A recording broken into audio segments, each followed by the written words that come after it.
Hey everyone, this is Mikedot with OnRPG.com, and welcome to another episode of OnRPG's Kicktracker Report, a monthly web series focused on Kickstarter gaming projects that you should know about. For those that are new to the show, each month I go over a handful of new and ongoing crowdfunding campaigns, took a quick look back on campaigns from previous episodes, as well as give some insight on what makes these indie projects so special. Got a lot to cover in this episode in a short amount of time, so let's get right into it. For the month of June 2015, Camelot Unchained by City State Games has announced yet another stretch goal for their upcoming sandbox MMO.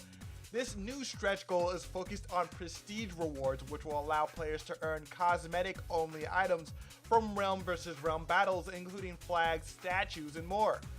If all development for this game proceeds as planned, this stretch goal will be available when the game launches. They've also announced that Kevin Bray, former senior programmer at Riot Games, has also been hired as an additional engineer for the game as part of a previous stretch goal, and will certainly be a valuable addition to the game's already solid development. We have some not so surprising news from a previous Kickstarter project, Monger, the sandbox crafting MMO that has gone through all sorts of controversy and development hell due to mismanagement, is now officially shutting down. James Proctor has made a statement on the official forums stating that he's done everything he could to make it a smaller scale version of the game, but with Jason Appleton refusing to take back rights to the game's development, James had no choice but to make the call to end the game's development for good. Since then, he goes on to say that anyone who previously pledged for Greedmonger on Kickstarter will be able to have their pledges compensated towards another similar MMO called Eutheros, which is currently available on Steam Early Access. Well, I can't say that I didn't see this coming, but it's still pretty disappointing to hear because it's already hard enough as it is for indie devs to get their games funded through Kickstarter these days, unlike the heyday of Kickstarter where all you needed was just an idea and some decent looking footage of your game in progress and you could get your game funded almost guaranteed.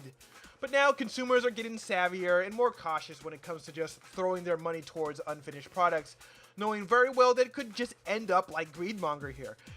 I mean, I'm glad that James Proctor is doing everything he can to make things right through all of this, but sadly, the damage is done and the indie dev community is just going to suffer for this in the long run. Lighter news, Todd Harris and the Hi-Rez studio team decided to take a humorous stab at the overreaching Kickstarter campaigns out there by creating a Kickstarter campaign of their own. Simply titled Game, their campaign video with Todd Harris and the Hi-Rez team was only 57 seconds long, expressing how their new game was going to revolutionize gaming as we know it. Presented in a way that's so cheesy and had so many dumb backer rewards, it's hard to see this campaign as anything but a silly joke. But that didn't stop 25 people from pledging exactly $250 to the campaign before it was cancelled by Hi-Rez. So now it sits on the Kickstarter website as a fun reminder of just how corny some people look whenever they try too hard to promote their revolutionary game on Kickstarter.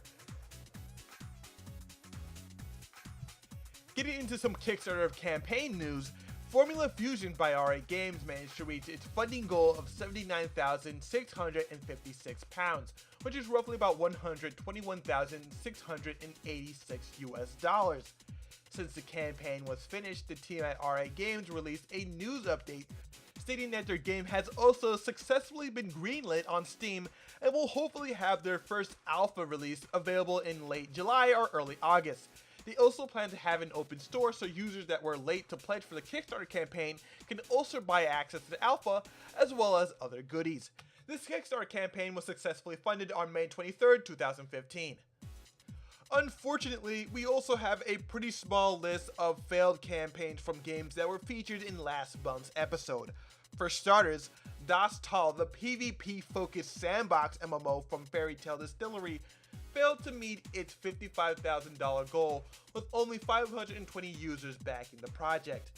During the last few hours of the campaign, the team decided to host a free 24-hour access period to the alpha on June 9th.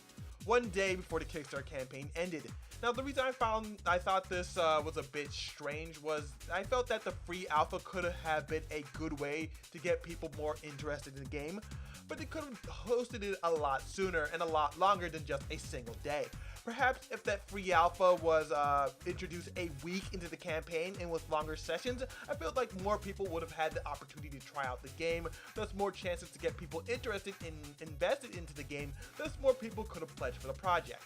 But regardless of the failed campaign, the team at Fairy Tale Distillery has posted a news update stating that the game's development will continue and users will be able to pledge for the game directly on their website.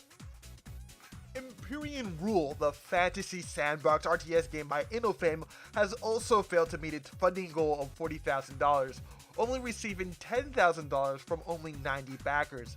I'm actually quite surprised that this game didn't reach its funding goal since it managed to pick up a fair amount of buzz from all sorts of media sites including game trailers, Rock Paper Shotgun, GameSpot, and of course your very own MMO huts.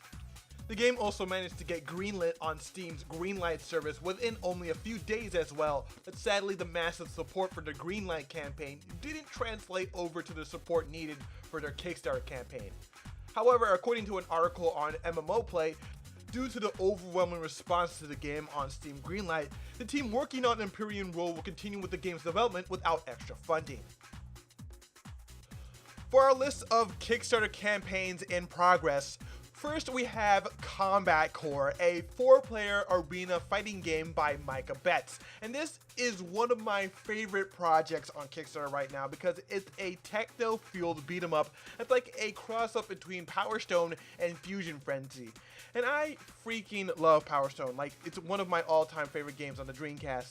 While borrowing gameplay elements from popular titles including Soul Calibur, Custom Robo, and many others, this game will feature 8 different characters, each with different fighting styles, physics-based environments, custom character creation, and even Oculus Rift support. In order to strum up some interest for the game, the creator has also released a public alpha that's free to download and has received much praise from popular YouTubers and fighting game fans including Maximilian and Super Best Friends. I got to try this game out myself and I was really liking what they had so far. The combat had a fair amount of depth and the multiplayer was a lot of fun, but my biggest issues that I had with the alpha so far was with the animations, the feeling of impact when hitting your opponents, and the environments were looking a bit too bland. Other than that, it was a really fun game in its alpha state, and I really want to see what this game could be like with a lot more polish. However, at the time of this recording, this campaign still needs about $9,000 in order to get funded, and with less than 3 days left, that goal will be really tough to reach. This Kickstarter campaign ends on June 14th, 2015. Last up, this next Kickstarter campaign is probably what you would get if you made a cross between Payday the Heist and EVE Online. This game is called Galaxy Heist, and it's a first-person shooter slash spaceship combat shooter developed by Space Bear Development. This game is all about destroying massive enemy ships with other players, first by disabling them in space combat, then by hijacking the enemy ship and destroying it from the inside out. Sounds pretty simple at first, but boarding and hijacking a single ship turns into a whole different ballgame, as the game instantly switches from a space combat simulator to a first-person shooter. From here, there's a handful of different strategies that players will have to consider, such as destroying windows to rip enemy players into space, oxygen systems that have to be checked on in order to prevent suffocation, and there's even an active engine system with spinning fans that you can push enemy players into. This game has a nice mix of ideas and shows a lot of promise, and one reason I really like this game is because it doesn't seem too complicated like some other space combat games out there. There's no focus on resource gathering or moment-to-moment ship repairs. It's all about in-your-face action, which is really great for a competitive scene. It can easily be picked up and played.